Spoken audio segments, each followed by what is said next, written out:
Bom, eu estou muito feliz de estar aqui hoje com a Geisa. Ela é uma convidada muito especial, ela vai já se apresentar. E o tema que a gente vai falar de hoje é um tema que a gente estava muito ansiosa, né? A gente se preparou razoavelmente bem, né, Geisa? Para esse encontro de hoje, para esse podcast de hoje. Houve aí uma ansiedade que foi das duas partes, da minha parte e da parte dela.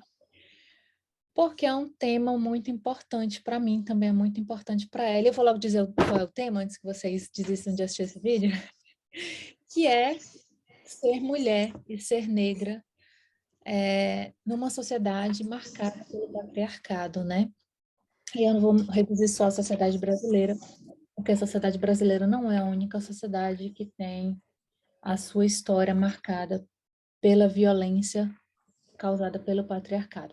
Infelizmente, eu não posso, nesse podcast, explicar do que se trata exatamente essa violência, como que ela se dá através do patriarcado. Isso a gente teria que deixar para um outro podcast, um outro momento. Mas aí uma violência estrutural, que é justamente esse ponto que a gente vai tratar no vídeo de hoje. Há uma violência estrutural que ela vem ocorrendo desde que o Brasil foi eu não posso dizer descoberto, porque na verdade o Brasil já existia, mas eu acho Invadido, Ana. mas realmente a palavra mais adequada é invadido. Eu estava aqui tentando ser diplomática, mas tem uma hora que a gente precisa deixar assim, um pouco de lado. É invadido mesmo, arrebatado, tomado, e de lá para cá há uma violência estrutural que se dá em decorrência com todas as minorias. E aí, quando a gente fala minorias, a gente não fala minorias em números, mas minorias em questão de fragilidade, que são grupos fragilizados na nossa sociedade, e um deles seria aí não só a questão de ser mulher, já em si, o fato de sermos mulher nos causa uma dor e um medo existencial muito profundo. A gente tem sempre que estar pensando, a gente estava até conversando agora há pouco, né, Geisa? Pelo fato de sermos mulher, ou estarmos caminhando com uma filha, uma menina, a gente tem sempre que estar pensando para onde que vai, né? O que é que eu vou vestir, para onde que eu vou. Não deveria ser assim, né? Nós nascemos como indivíduos completos, nascemos para ser livres. E algo que nos pertence nos foi tomado, que é a nossa individualidade, que é a nossa liberdade, que é o nosso direito de existir, é o nosso direito de pensar, de ir e vir, enfim, de sermos indivíduos, não.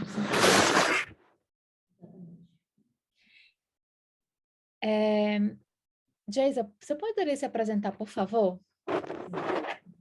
Só um instante. Antes que a gente comece, eu queria só fazer uma breve introdução, que eu esqueci, porque se alguém vier aqui assistir esse vídeo e dizer que a violência, na verdade, que tudo que a gente está falando é balela, não existe de fato, então eu gostaria só aqui de apresentar alguns números, alguns dados, para quem quiser ou vier com um discurso de que tudo que vai ser falado aqui é mimimi, né? Então, eu preciso também trabalhar com dados. Então, assim, segundo um estudo sobre violência de gênero e raça, publicado no site da Não Se Cale, 58,8% de todas as mulheres vítimas de violência doméstica são mulheres negras, quer dizer, mais da metade. 68%, mais de 68% das mulheres mortas por agressão são mulheres negras, isso é um dado também que me assustou bastante. Entre 2003 e 2013, houve uma queda de 9,8% no total de homicídios das mulheres brancas, mas houve um aumento aí de 54,2% no homicídio de mulheres negras. As mulheres brancas saíram do alvo, digamos assim, do mapa quente da violência, as mulheres negras aí entraram. E outro dado muito assustador também é que 56,8% das vítimas de estupro registrados no Rio de Janeiro em 2014 eram mulheres negras. Então, eu fiz aí uma... Mulheres negras também têm 2 vezes mais chances de serem assassinadas que mulheres brancas. E fazendo uma análise aí desses dados que foram divulgados pela Patrícia Galvão, o nome dela, que ela retirou do Infograma de Mulheres Negras, o mapa de mulheres negras e a violência no Brasil, para quem tiver interesse, né? Então, quando a gente olha aqui que 68%, mais de 68% das mulheres são mortas por agressão e 56,8% das vítimas de estupro no Rio de Janeiro em 2014 eram mulheres negras, a gente vê que é uma chance muito maior de quando a mulher sofre uma agressão, se ela for negra, há uma chance muito maior dela chegar a óbito, porque o óbito, né, esse é o ponto que eu estou querendo chegar. Se vocês não entenderem aqui a parte que a gente está tentando chegar, ou se os dados estiverem um pouco confusos, confere lá nos dados, porque eles realmente são, os dados falam por si. Bom, agora a Geisa vai se apresentar para a gente iniciar aí o nosso podcast. Então, me chamo Geisa, Geisa do Santo Sacramento. Eu sou, como vocês podem ver, sou uma mulher negra. Eu sou nascida em Salvador, né? E moro também em Salvador, na Bahia. E eu sou bacharel em Direito e advogada. Então, assim, durante a época da faculdade, né? Eu já tinha uma certa, digamos assim, coisas que já me inquietavam pela minha vivência, né? Que eu sou oriundo da periferia de Salvador, da Cidade Baixa. Então, assim, posso me considerar uma pessoa dentro da minha perspectiva, né? Muito, como eu posso falar assim, digamos assim, com saldo positivo. Não digo sorte, porque não tem sorte. Tem você persistir, né? Procurar.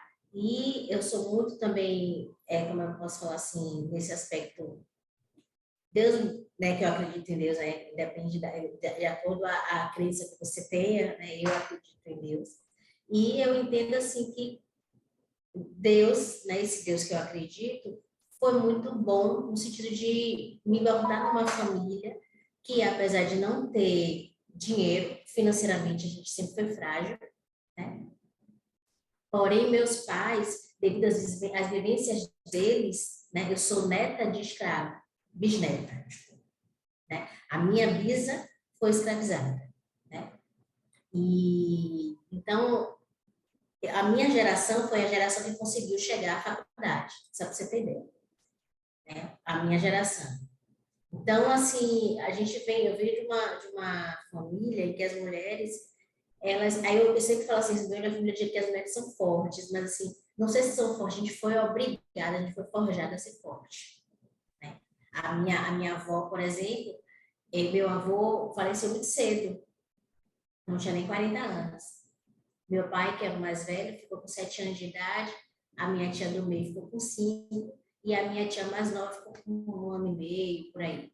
E minha avó teve que criar esses filhos na lavoura, né? Levava os 3, né? Eu vi várias histórias, assim, apesar de minha avó ter nascido após, né, digamos assim, a abolição, a falsa abolição, que não houve uma abolição no Brasil, a gente pode ver até hoje, né? Isso é fato. É só nascer pobre e preto no Brasil que você sabe que não tem abolição. Ponto. Né? Você não precisa apenas para a academia. A academia, ela te dá, assim, uma estrutura, né? Te dá um embasamento. Tem que ter o estudo. Mas você também não pode simplesmente ignorar as suas vivências, né? Que é o que vai... Então, assim, eu sou fruto disso, das vivências, do que a academia me trouxe. Então, assim, eu tinha essa inquietação, eu queria entender por que essa diferença. Porque quando eu ia procurar um emprego para ser recepcionista, e se tivesse uma menina branca, eu nunca estava, né? Eu queria entender isso, né? Porque assim, a gente não é, porque é a questão da educação te transportar, né? Te abrir a mente, literalmente. Então, assim, eu fui estudar, eu fui para saber, e eu, durante a graduação de Direito, teve uma situação que me chamou muita atenção. A gente assiste muita palestra, né, durante o curso e tal, e eu fui assistir uma palestra de um homem trans, negro, e aquilo me tocou quando ele fazia o tempo todo esse recorte de um homem negro, um homem negro, um homem negro. Por si só, Então, ele fazia esse recorte, né? E aquilo me tocou, e a partir dali eu comecei a fazer realmente esse recorte, porque há esse recorte, Ana, há esse recorte, né? A mulher negra, o homem negro, então existe uma espécie de pirâmide, né, na sociedade. E a mulher negra, ela está na base, ela tá, quem ganha menos, quem cria filho, quem é mais hostilizada, quem é mais violentada, né?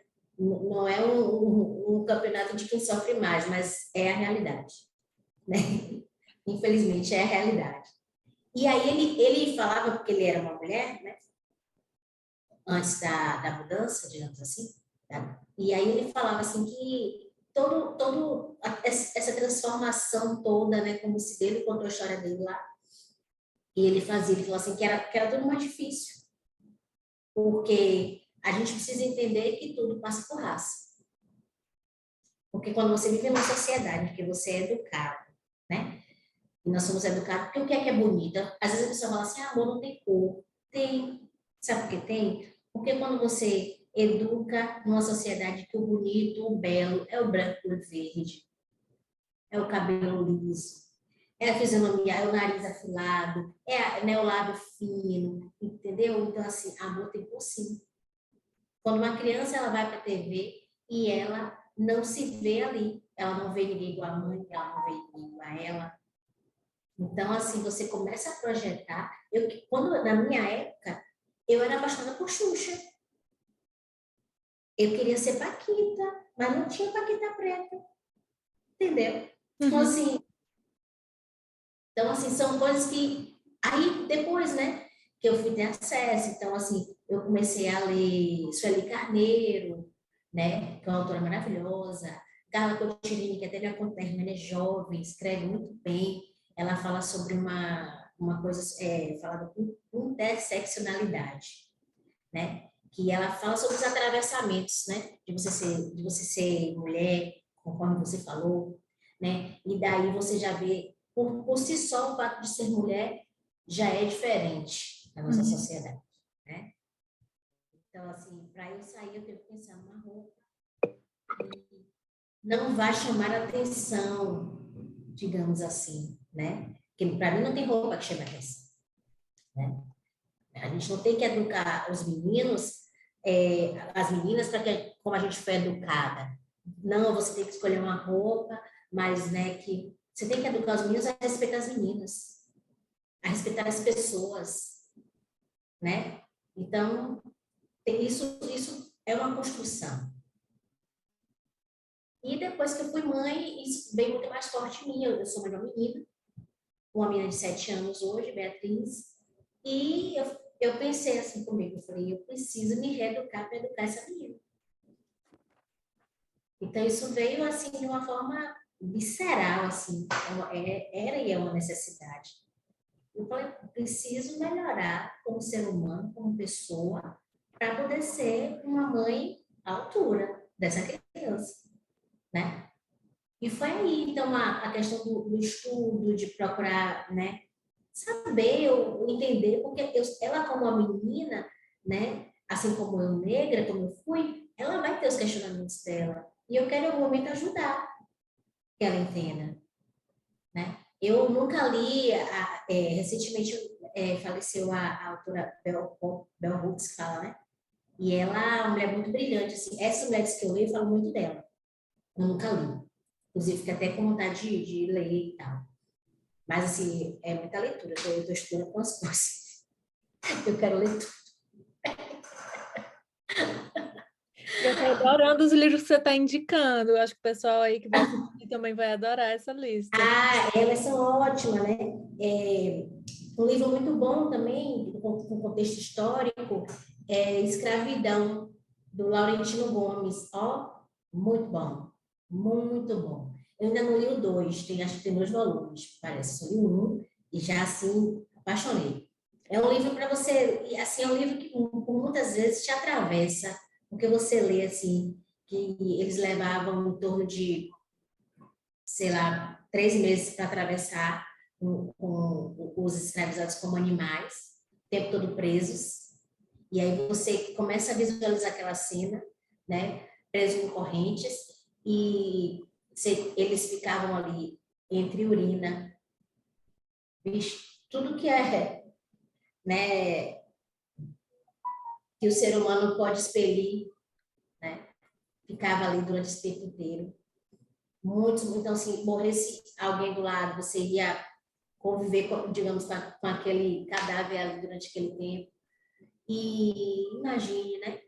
Por muito tempo, porque assim, eu aprendi a história que eu aprendi no colégio, uma história muito romântica, né?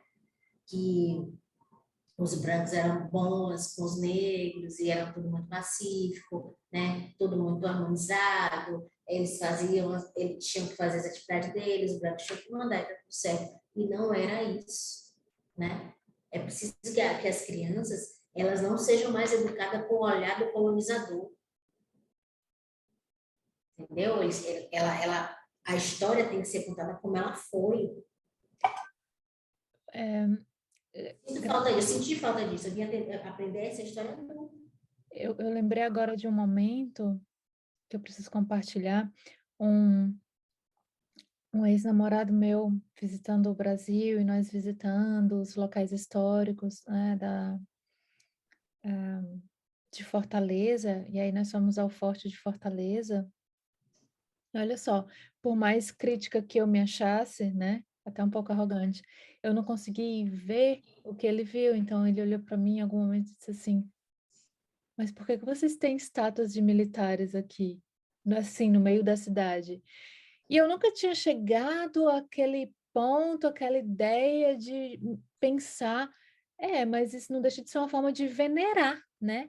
Para que a gente está com essas honrarias, honrando um militar, ex-militar, escroto, desculpa o YouTube se não quiser, pode derrubar o vídeo, ex-militar escroto, até o meu computador. Desculpe, eu não encontrei ex-militar escroto na sua biblioteca musical. Não é com você, Siri, vai embora.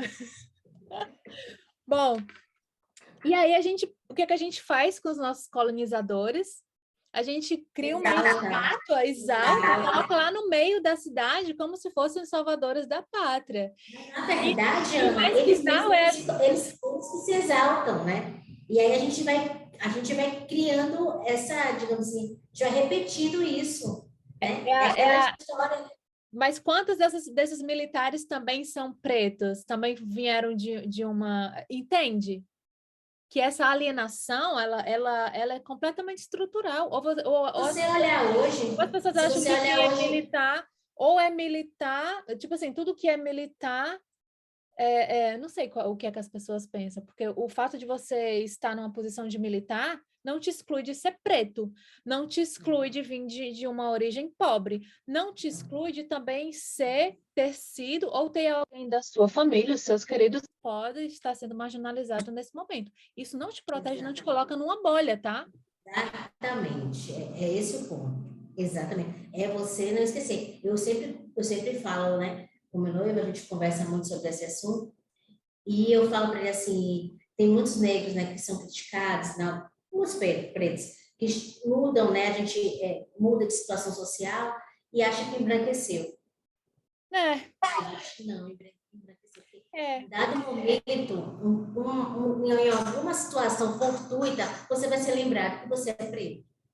E que aquele lugar ali não te pertence. O que eles fazem questão de fazer isso o tempo todo. É muito legal. A gente está fugindo um pouco do script, mas eu estou adorando essa fluidez, porque a gente está indo para temas assim que são muito delicados, que eu gosto, que eu gosto muito de tratar, que é tipo assim, a classe média esquece que é só a classe média. É classe média achando que é rico, é pobre achando que é classe média. Mas é falta de consciência de classe, Ana. A gente está Falta de falando não só de consciência de classe. falta de consciência de classe e falta de consciência racial. Porque você precisa se entender, né? Da forma que a diferença quando as pessoas falam assim, porque a negritude dos Estados Unidos. Então, assim, eu acho que a gente está comparando, a minha humilde, né, opinião e olhar, é que a gente está comparando banana com maçã. Até a formação é diferente. Nos Estados Unidos, hoje, deve ter 13, 14% de negros. Olha a nossa população que se diz negra, que é muito maior. Aí o IBGE fala que é 56% das que se declaram. Porque, assim, a falsa democracia racial... Ninguém é negro no Brasil. Não, ninguém é negro no Brasil, é outro ponto. Exatamente. É a falsa democracia racial, que fala assim para você, que isso tudo foi um plano muito bem elaborado, diga-se de passagem, deu certo. Deu certo. Aí, deixa eu te fazer uma pergunta. Já teve alguém que teve a coragem de questionar se você é negro quando você disse que é negra? Não, mas você é tão bonita. Mas você é tão bonita para ser negra. Já ouviu algo desse tipo? Várias vezes. Sério? Inclusive, ela falou assim, eu já tive uma situação de uma conhecida falar assim para mim, a gente conversando sobre um assunto qualquer, enfim. E aí no trabalho, e a gente conversando, e ela falou, e ela fumava. Eu falei que minha mãe fumava e tal, na época minha mãe fumava. Aí eu falei assim, minha mãe fuma cauto. Olhou para mim e falou assim, engraçado. Quando você falou assim, minha mãe fuma, na minha cabeça veio uma imagem assim, de alguém fumando fumo. Eu falei, fumo? É aqueles fumos de rola. Como é? Cachimbo e tudo, né? Assim, aí você fala assim, tem um dado momento, aí naquele momento eu não falei nada para ela, mas eu entendi tudo. Eu entendi absolutamente tudo. E assim, eu não estou falando com ela individualmente. Isso aí é uma formação, é uma coletividade inteira. Ignorância social, Sim, entendeu? Que tem que se reconstruir. Porque foi dito para a gente, eu achava até um dado momento, que havia realmente a democracia racial. E que eu estava passando por certas situações, não era por causa da cor, porque não, porque é assim mesmo. Não, porque o racismo dói, Ana. O racismo adoece. O racismo acaba com a gente. Entendeu? Então, assim, a ignorância é uma benção. Porque muitas vezes você não entender certas coisas é até melhor. E quando o cara, eu tenho um cartão que me dá direito a não pegar fila pela Latam, inclusive. E aí eu não pego fila e tal, enfim. Aí, quando eu vou para esse grupo que é chamado, várias vezes eles pegam meu cartão de embarque para ver se é isso mesmo. E é Como porque, assim, você aqui, você não pertence? Com certeza, só pode estar errado, né? eu não tenho a cara nem a cor de uma mulher que é para estar, entendeu? Imagina, você era para estar limpando os banheiros, é isso, né? A mensagem que eles querem Assim, passar. eles passam assim, quando eu estava, deixa eu só acender a luz, que tá achando escuro. Quando eu estava, como diz assim, no início da minha peregrinação, né, do conhecimento, digamos assim, em relação a isso, eu sofri muito, porque a gente vê cada coisa, né? Eu comecei a entrar nos lugares e realmente observar que a maioria dos presos estavam, né, em posição de Posições servidão, inferiores. Uhum. entendeu? E aquilo me doía muito. Assim, hoje eu já tento tratar de ser mais leve em relação a isso, né? Porque eu não vou acabar com o meu psicológico, com a minha saúde mental. Mas, assim, você entende muitas coisas, eu entendo várias coisas, e coisas que a pessoa fala assim, mas como muita gente fala assim, não é bem assim. Aí eu falei, vem cá, você sabe o que é você? Meu irmão, eu tinha um irmão que faleceu, recentemente ele faleceu tem um ano, de ataque cardíaco, inclusive, foi fulminante. E meu irmão era retinto, negro retinto mesmo. E eu lembro muitas vezes, mas muitas vezes mesmo, que minha mãe era proibida, meu irmão não podia sair sem documento e sem camisa. Então, você tem um filho, que é uma criança, um adolescente, por que você faz isso? Porque você tem medo do seu filho ir não voltar, porque ele tem a cor e a característica do alvo. Ser preto no Brasil é ser alvo. constante. O tempo todo, ainda mais quando você É manda sempre marido. suspeito, né? Você é sempre... Exatamente. Eu lembro que teve uma época que ele fazia curso no Senai. E tinha que ir andando, a gente não tinha dinheiro para poder ir de ônibus. Então, meu irmão ia andando, não era tão longe de casa, não. Dava para ir andando e voltar. E ele ia. E aí eles usavam um jaleco. Eu não esqueço, era verde até o dele, com o símbolo do Sinai assim, branco e tal. E minha mãe falava assim para ele, você não tira esse jaleco de jeito nenhum. Podia estar o calor, estava bastante quente. Podia estar o calor que tivesse. Minha mãe falava, hoje eu entendo, minha mãe. Porque aquilo ali era identificação, né? Do medo que ela tinha de perder ele na mão da polícia. Entendeu? Ah, mas foi engano. Porque nessa hora, né? Porque a discriminação segmentada, nessa hora, ser menino preto, aí está em desvantagem em Faz relação toda a diferença. Faz menino toda a preto, diferença. qual é o maior risco, né? Existem outros riscos enormes que o menino preto não sofre, mas o menino Sim, preto vai ser sempre o alvo da a polícia, violência da vai. criminalização. Como a menina preta vai ter um risco muito maior. E hoje eu entendo assim, Violência sexual e outros tipos de muitos violência. comportamentos da minha mãe, hoje eu entendo. E é aquele que eu falei, é aquele saber que a gente não aprende na academia. É o saber da vivência, da sabedoria mesmo, né? E hoje eu entendo, minha mãe falava assim, para mim e para meu irmão, vocês têm que estudar, vocês precisam estudar, é a única coisa que a gente pode deixar para vocês. Porque é o que uma mãe preta e pobre pode deixar para o filho? Educação. Educação. Que foi o que nos deu mobilidade social. E é o que tem dado, é o que eu ensino para minha filha. Não falo para ela, você não vai ter herança. Posso fazer uma pergunta que também eu acho que está fora do script, mas que o meu coração está pedindo? É a questão das cotas raciais, né? O que é que eu acho? Você quer saber? Vamos conversar um pouquinho sobre as cotas raciais, porque muita gente com o discurso de que não há necessidade dessa reparação histórica. Então, acho que é um momento da gente conversar sobre isso um pouquinho aqui no vídeo. Não, As eu pessoas acho muito entenderem. necessária. Extremamente necessária. Por quê?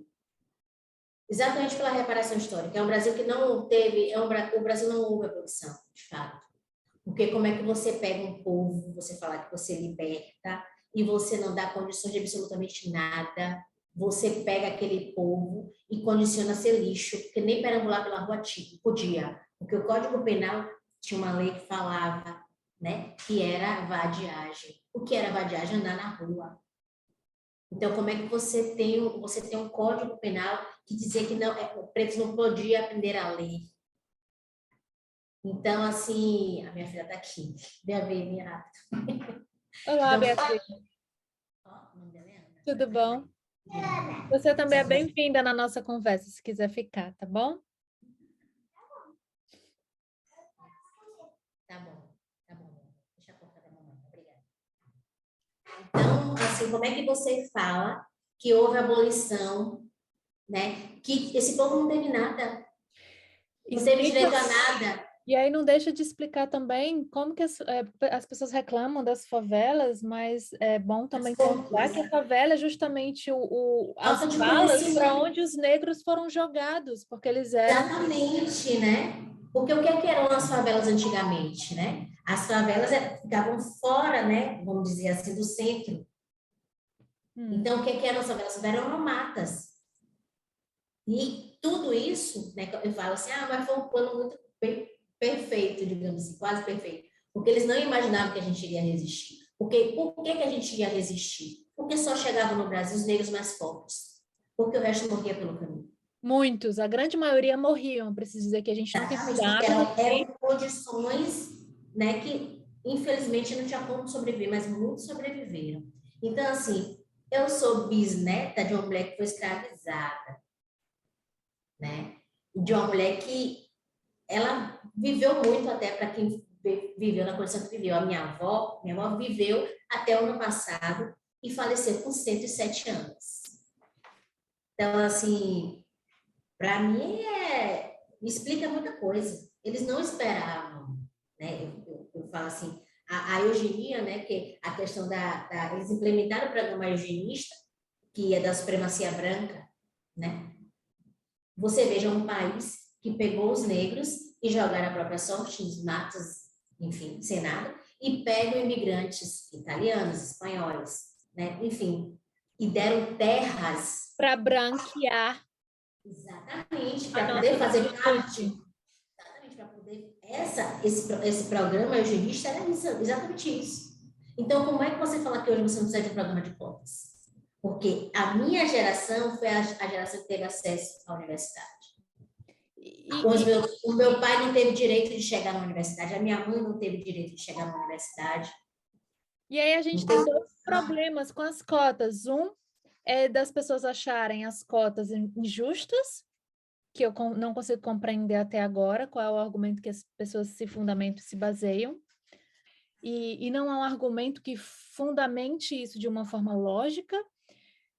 E a segunda coisa que muito me impressiona é que assim, uma boa parte dessas pessoas que também são contra, porque nós temos só a grande maioria das pessoas ou são pardas ou são pretas no Brasil. Então, uma grande parte que também é contra as cotas são pardos e negros que não se assumem como mestiços e negros. Vamos colocar aqui.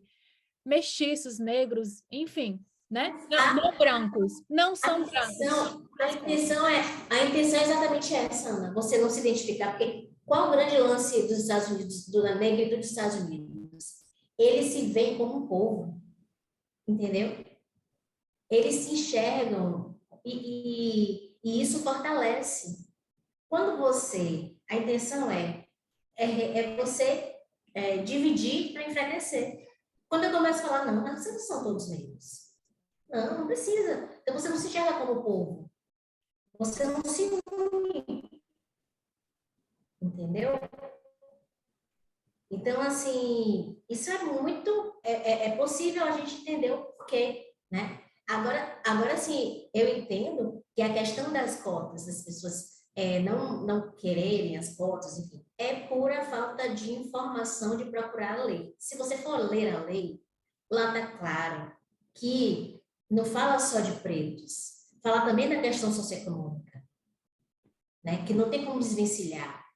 Aí você vai falar assim, mas tem branco pobre? Claro, claro. Desde o Brasil colônia tem branco pobre.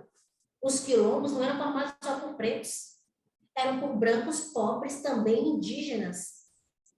O que as pessoas não entendem é que o branco pobre, ainda que seja pobre, sempre vai ter muito mais chances de acesso a qualquer coisa. Inclusive um banheiro. Olha, sabe o que é que eu passei uma vez que eu fui para o Rio? Eu vou contar para vocês aqui. E eu vou contar para vocês porque todas as vezes que eu falo que eu me identifico como negra, a minha experiência na Alemanha, ela me fez entender muito sobre o que é discriminação. Então, sentindo na pele o que é discriminação, é que eu pude empatizar com diferentes grupos, né? Que até então, antes eu até havia talvez pensado sobre isso, mas nunca sentido na pele. E ser imigrante num país novo traz, sim, uma série de problemas consigo. Poderia ser aqui ou em qualquer outro lugar, que eu digo sempre. Mas a minha experiência, e eu vou contar... Tá me ouvindo ou tá cortando? Não, tô te ouvindo bem. Tá tranquilo. Então, todas as vezes que eu falo que eu me assumo como negra, as pessoas riem de mim e sempre vem um questionamento. Mas você não é negra, então, né? Eu disse, você acha que eu não sou negra? Mas o que você acha que eu sou para os alemães? Branca, para eles, eu não sou. E o alemão, ele só vê o preto ou o branco, ele não conhece essas essas dimensões de diferentes tonalidades de pele. Eu também já falei isso em um outro vídeo, mas eu preciso sempre salientar e voltar para esse ponto, porque eu acho que, né? Ainda não... A gente ainda é difícil, imagina para eles, né? Para a gente ainda é difícil. Porque tem gente que, como você falou, fala assim, não, mas fulano é negro. Mas, gente, tem preto da pele clara e preto da pele escura. Entendeu? E entre o claro e o escuro tem várias nuances, isso é colorismo. Daí, vamos pesquisar. Mas o que não me faz ser branca. Entende? Não. Onde eu quero chegar? Não me faz ser branca. Eu fui uma vez para o Rio, estava eu com um ex-namorado e os pais, um alemão, os pais alemães, todo mundo dos olhos azuis, todo mundo muito branco, muito louro, muito, enfim. E aí eu estava apertada para ir ao banheiro, desço do táxi, entro no hotel para ir ao banheiro. Muito engraçado. Rio de Janeiro, né? Minha primeira experiência no Rio, preciso dizer. E aí eles, não, aqui não tem banheiro. A senhora... Tá, mas eu tô precisando urgentemente. Então a senhora vai aqui na esquina, no outro hotel que tem. Lá eles têm. E eu só queria resolver o problema, né? E aí, para piorar a situação, eu não gosto muito de me arrumar, não, sabe? Então, assim, eu tava bem assim, bem basiquinha, com short jeans, uma havaiana, eu tava de havaiana, gente, imagina. Eu tava de short jeans curto, havaiana, eu acho que um chapéu de praia, assim, tudo muito praia, mas também muito largada. E havaiana ninguém perdoa. E aí lá vai eu correndo para a esquina, para o outro hotel. Quando eu volto, aí eu pergunto, cadê o teu pai? Ah, ele foi no banheiro, tá chegando. Aí eu só dei aquela olhada assim, sabe? Eu disse, como que ele foi ao banheiro? Porque eu pedi para ir ao banheiro aqui, o cara da recepção disse que não tinha banheiro. E aí os pais entenderam e quando aí começaram a discutir, aquela maior confusão, e alemão falando e gritando em alemão. E eu fiquei em choque, né? Eu não conseguia reagir, porque eu nunca me senti diferente. Como em Fortaleza, todo mundo é pardo, então eu estava meio que entre os meus iguais. Na Alemanha, os problemas são mais que eu tinha enfrentado até então, eram mais problemas mesmo de adaptação, de imigração. Eu estava ainda na fase de aprendendo a língua. Então, acho que a primeira experiência de discriminação em relação à cor mesmo foi no Rio de Janeiro. Foi quando eu vi que eu era diferente. E que foi por causa da cor, né? E aí aquilo realmente me deixou em choque. E é por isso que eu preciso muito falar dessa história, porque eu sou muito questionada quando eu me falo, que eu me identifico. Quando você afirma, né? Quando eu falo, eu me afirmo, me autoafirmo como uma mulher negra. E eu sou muito questionada, principalmente pelos brasileiros. Não tem nenhum brasileiro que eu diga eu sou negra que não questionem o fato de eu me identificar como uma mulher negra. É porque a gente, é a questão da consciência racial, não tem. Então, assim, vai ser isso aí, prepare-se.